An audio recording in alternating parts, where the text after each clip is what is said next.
Hello, this is Leonard Rabin, the Artistic Director for Summer Lyric Theater, in our new Summer Lyric and Lore podcast. And our guest today is Kayla Caesar. How are you, Kayla? Yeah, I'm good. I'm really good. How are you? I'm good. I'm very good. Nice. So Monday you started rehearsals for Rehearsals for company. company, yes. And what is your character? So I am playing Kathy, one of Bobby's girlfriends, ex-girlfriends. Yeah. And how is that going so far? So far, it's really fun. I'm excited to get to do this. This is not a show that I would have imagined for myself, but I'm really excited to get to do it. Absolutely. Now, your first show with Summer Lyric was Music Man? It was The Music Man, yes. Yeah, and I think I told you at the time, um, I was in the pit for that, and it's okay. One of her earbuds just fell out, but we're good. Ruh-roh. Yeah, ruh-roh.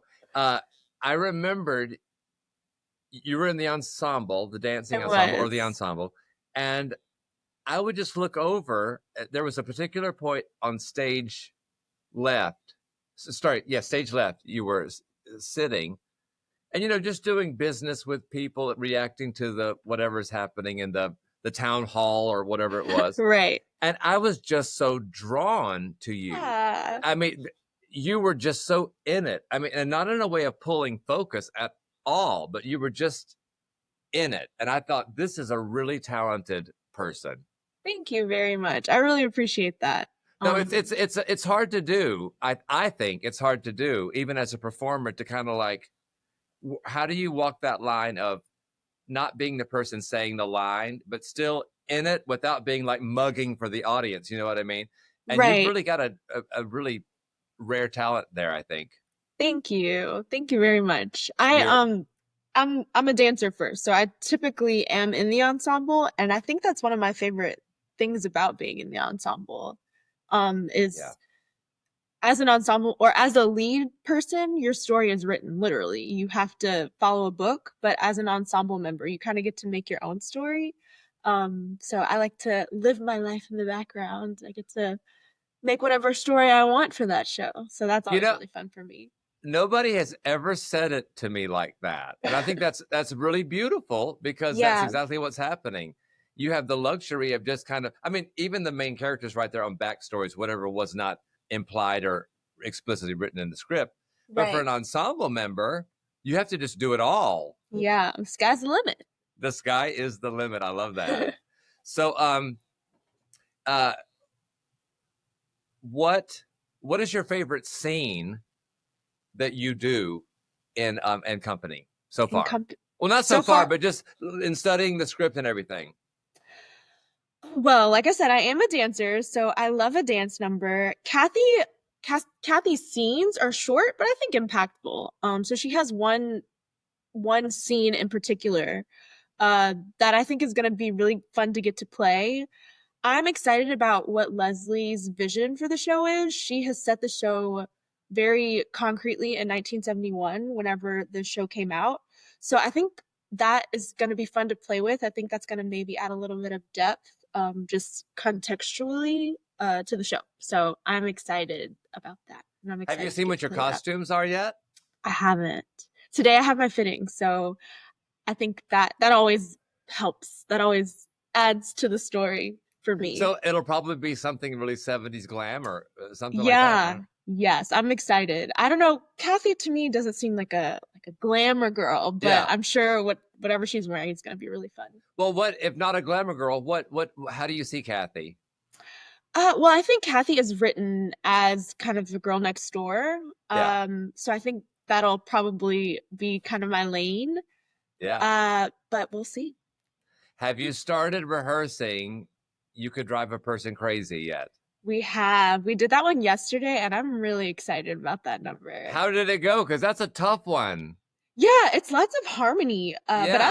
I love some harmony. I was previously a Victory Bell at the World War II Museum, so lots of three-part. But the girls are Perfect. great. I love to blend with them. Our music director Jose, he always tells us, look at each other and smile, sing to each other. So that's always fun. It's fun to sing with your friends, you know? Yeah. So I know Chloe Yes. before. Did you know Cidalee before? I didn't know Citily before, but she's Yeah. great. She came Yeah. in hot, so I'm really excited to Okay. get to work with Yeah. her. Yeah, So she's great. of the three parts, are you top, middle, or bottom? I'm top. Okay. All Yeah, right. it's usually Yes. me, then Citily, then Chloe. And how's it going, the three parts? It's great. I love it. I always feel so bad for Citily because she's got that middle crunchy part, so she's Oh, always like, "Can yeah. you play that one more time?" But I will gladly be top soprano because we usually get the harmony, so that's always really nice. You mean the melody? Yeah, the melody, The yes. melody, yeah. Yeah, we always get the melody. Now you're obviously not obviously, but I think I just knew that you were a native of New Orleans. Is that correct? Yes, I'm just outside of New Orleans, but to anybody outside of here, I'm from New Orleans. Yeah. I gotcha. And what are you doing right now? You're in New York, right? Yeah, so for the past maybe like 8 months, I was in New York City. I went there to just to hone my craft. I just want to get good at everything. I'm a dancer first, and there's a lot of dancing going on out there, but I Yeah. want to get good at everything. I want to be able to dance, I want to be able to sing, I want to be able to act. And really since moving there, I've seen that the world is so big. There's so much to do. So little time. I don't know how I'll get to it all, but it's been really fun out there. I'm glad to And be you're back though. okay. But you're after the summer, after this role, you're going to go back up. So actually, after this summer, I have a couple other contracts coming up. So a couple other things I'll be doing all around. But then yes, I will be going back to New York City. So Oh, that's great. That's great. That's yeah. great. Now, did you at some point major in musical theater? I did not. Yeah. Actually, I went to school for advertising. My major was advertising, and then I had a minor in Spanish. So I don't know where this came from, but I'm glad to be here. That's also actually another reason why I went to New York. I went to do a dance program at Broadway Dance Center.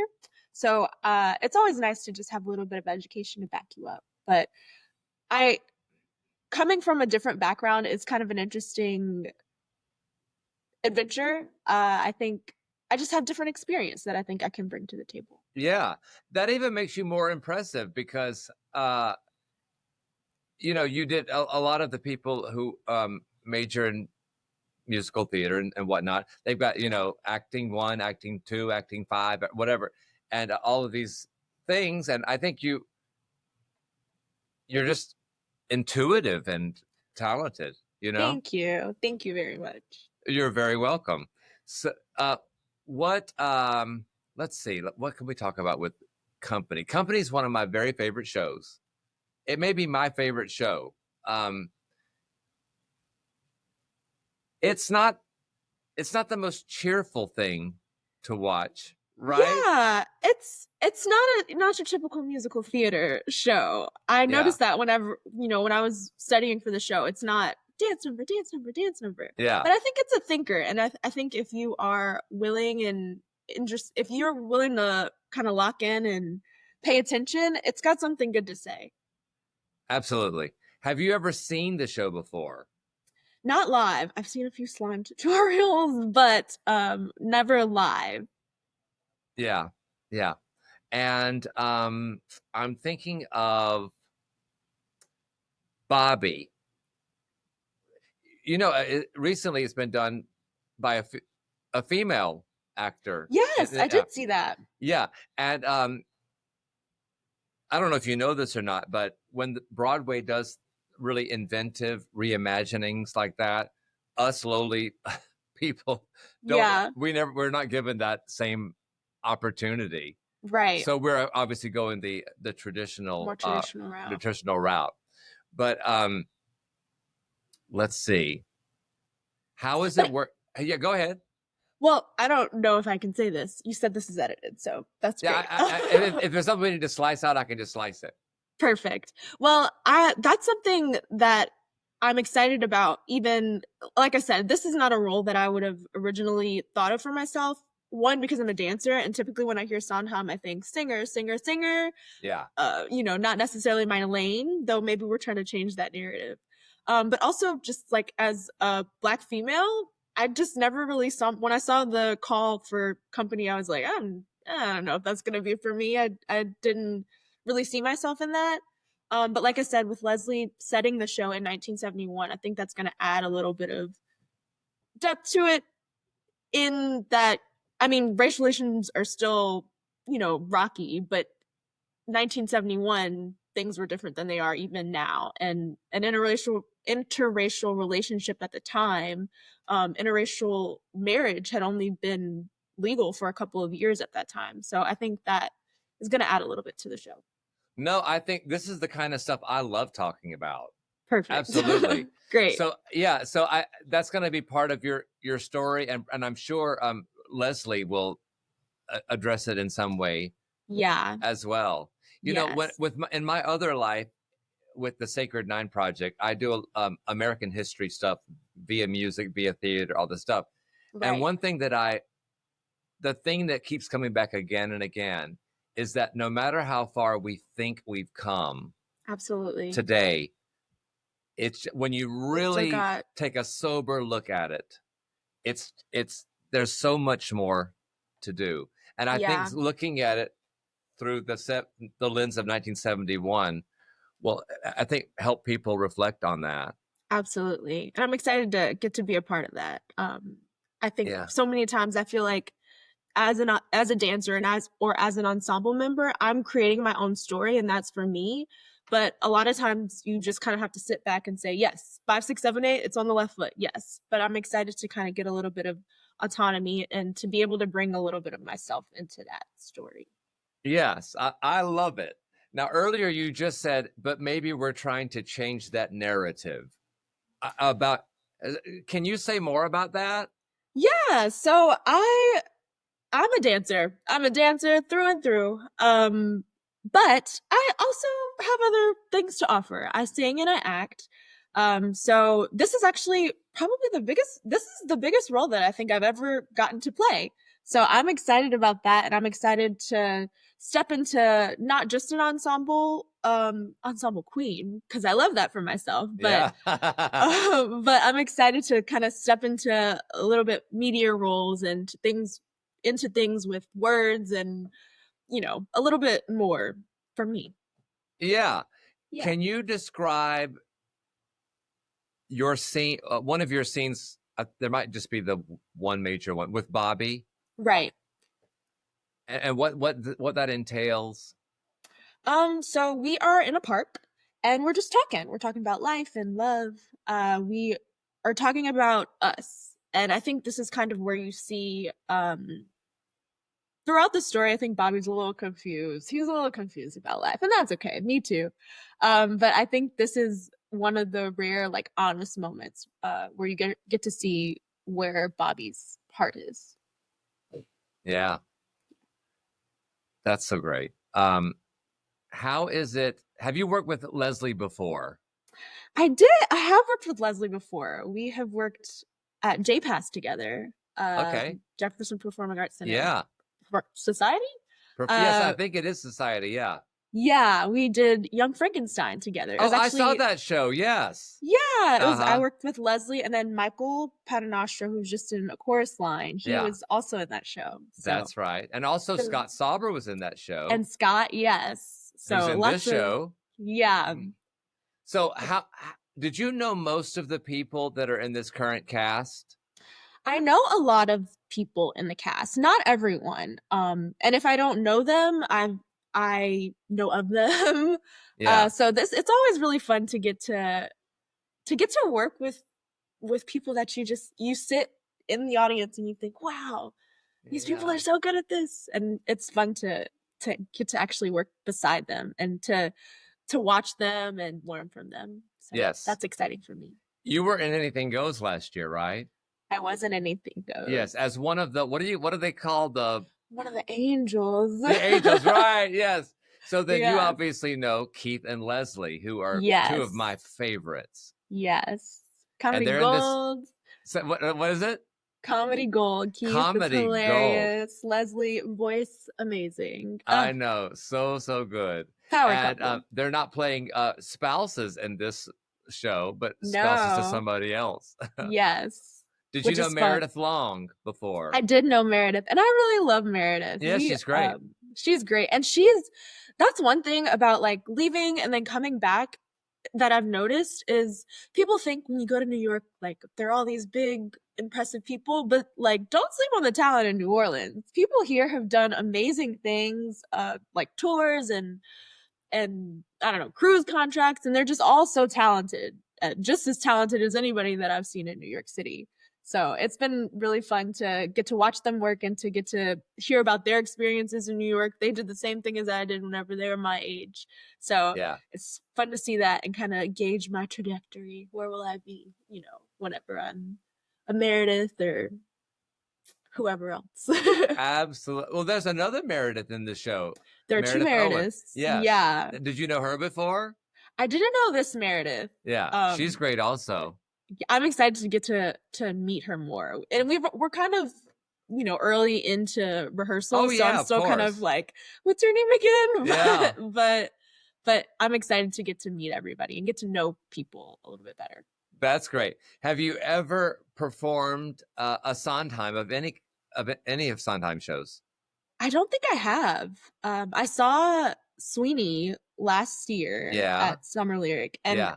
I've been working with a vocal teacher, and we were working on Kathy's stuff, and he was like, "Do you know Greenfinch and Littlebird?" And I was like, "Yeah, I should sing that." So I'm working on that now. So tell me, are you working with a voice teacher now, like in New York, right? No, actually, I Oh, am working with Robert Wagner here in New Orleans. He is a okay. great teacher, yeah.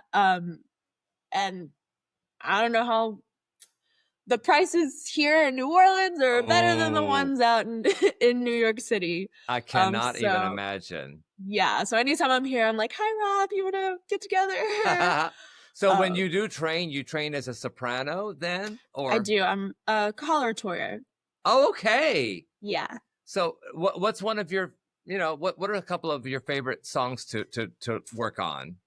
Um, I love a little bit of Phantom. Think of Me is Mm-hmm. my favorite. It's just so much fun. I like Summertime. Yeah. From Porgy and Bess. Yeah. That's really fun and Yes. fun to get to do really high. I like that song a What's lot. your high note? Oh, I think last time I think I sang like an E, Okay. I think. That's really, yeah, that's coloratura land. Yeah, so we're working on it. I'm working to stretch the voice, as Rob would say, or I don't know if you would say that, but I don't I think I've heard his name, but I don't think I've ever met him. Does he work out of his home or does he work with a organization? Okay. he Yeah. does. Yeah, he works out of his home. Yeah. Oh wow. I'm trying to think of the last time we did. I was in the pit the last time we did company. Okay, Yeah. and you were telling us about the last production. It sounded grand. Well, yeah, Michael Howard, who was my two artistic directors ago. I've worked with him for 25, well, at least a solid 2 decades, like in the Right. trenches, like with every summer. And he, I don't know if you ever heard anything about him, but he was a force. Hmm. He died about let's say a year and a half ago. He was a real force, and but for whatever reason, that bar scene, that club scene, he wanted me to be the pianist in the bar. So he had them build a staircase out of the Build a pit. staircase. So just randomly, I just walked out of the pit onto the stage, sat at the piano, and played the Ladies Who Lunch with Leslie Oh singing. man. It was crazy.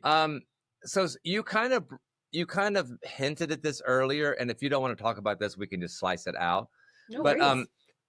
let's let's talk about color conscious casting, Yeah, and that's something that that I'm really interested in, and something absolutely. that I uh, am happy to, and I think I have done, and I want to continue to navigate. So let's just say, for example, you are cast in a role like a Rodgers and Hammerstein role, like something that was obviously conceived for a white person to play, and Right. you're just say you're Maria and West Side, not West Side Story, but I was thinking Maria and A Sound of Music because I mentioned Rodgers and Hammerstein. So, Yes, yes. what does that mean for you? Like how? Because from what I understand about color conscious casting, it isn't just okay. We are blindly putting an African American person in Right. a non-traditional in a different kind of role. Traditionally, But yeah. what I'm understanding about color conscious is you can imbue that character somehow Mhm. with your own culture and identity. Right. Can you talk about that? Right. So, well, for one, I'm just one person, so I cannot speak for everyone. But Right. in my opinion, um, colorblind casting. So I, like I said, I did not go to musical theater school. I kind of just came upon this, and I'm really glad that I did. But something for me is that I cannot do what I can't see. Um, so for me, step one is representation is so important. I think that for so many people, they have so much potential, but they just don't know where to put it because they don't know where it can go. So I think in colorblind casting, it's kind of like being the first, especially when you're the first to play the role. It's kind of like being little Ruby Bridge. Well, I don't want to say, You can you're say the first. yes. Um, so, but I think for colorblind casting, it's putting yourself into a role in a way that you haven't seen it before. And I think for me, whenever I watch shows, sometimes I love musical theater. Obviously, this is my life now. But sometimes I find it hard to relate to the characters or feel empathy for the characters because I just don't see myself in them. Yeah. So with colorblind casting, I think it just um adds some depth, and it adds a point of view for the audience to sit from. Yeah, no, I love it. How do you? And this is almost an impossible question. How do you convey that if you're bound by By the the book. words that have been given to you to say? Um, so for example, in Company, I think it's different. With Company, it's set in a specific time. So I think with that, you can use the words that you're saying, and I think as the actor, you have to know like your circumstances, you have to know what's going on around you and how you would feel as whoever you are, as a person of color, as a person with disabilities, or as a person a part of whatever community. You have to know that for yourself, and I think you just react in a way that is true to your circumstance. I think it's maybe a little bit different with shows that, for example, Cinderella doesn't necessarily have to be set in any time. It can be an imaginary land. Yeah, But I think that even your reactions they're going to be true to you. And I think sometimes maybe our reactions are cultural. So you can kind of yeah. add that to the role. I just saw a Gypsy on Broadway, and Oh, that's with kind of a Audra. similar, yeah, with Audra, it was so good. But I think that's a great example. I saw before I went in, I watched the movie with what's her name? Rosalind Russell, The one Bette she's in Midler. Bette Midler. Yeah, Yes, I saw that one. And I think so. That show it has a pretty specific time and place. yeah, But I think even Audra's reactions, she Audra as Rose, as the mom, acted like my mom. Bette Midler acted like a mom, and I could relate to that, but I could see Audra as like my mom. Her reactions were culturally just a little closer to what I understood. yeah, And I think the story still played out for everyone in the audience, but it just added an extra perspective and an extra relatability for me as a person of color who could see myself in her and in Joy Woods, and so that was yeah, really fun to get to see. That was like on my list. I was like, yeah. before I leave New York, I must see this show. So Yes. I'm really glad I got to do that. So it was great, right? It was really great. Yeah. Yeah. I was halfway thinking she was going to win her next Tony for that, but she didn't. Yeah. Yeah. Yeah. Yeah. Did you see her performance at the Tonys? I've seen a few clips. It's really out there. I haven't seen the whole thing. I need to go back and look. You know, that when I heard she was going to play that, I was thinking I had a weird sensation because in the shows, the Mama Roses that I know about, I can't think of a one of them who has a gorgeous voice like that. Like Yeah. Bette Midler, I love Bette Midler, but she doesn't She's have a belty, gorgeous voice. You know, brassy, yeah. Ethel Merman doesn't have a gorgeous voice. She's a great singer, Yeah. but not. So I'm thinking, because the whole premise of Mama Rose's character is that she never made it. Exactly. But, yeah. But I'm thinking Audra McDonald would have made it. She's made you know? it. Yeah. So that was weird that that dynamic of with that voice, there's no way you didn't make it. But then you have to separate her singing from her. It's a very acting. layered thing. Yeah. Yeah. I've heard a lot of people say that same thing. It's like, it's Audra McDonald. Like, she can sing. Yes. But someone said to me before like any of us had even seen the show, I was talking to a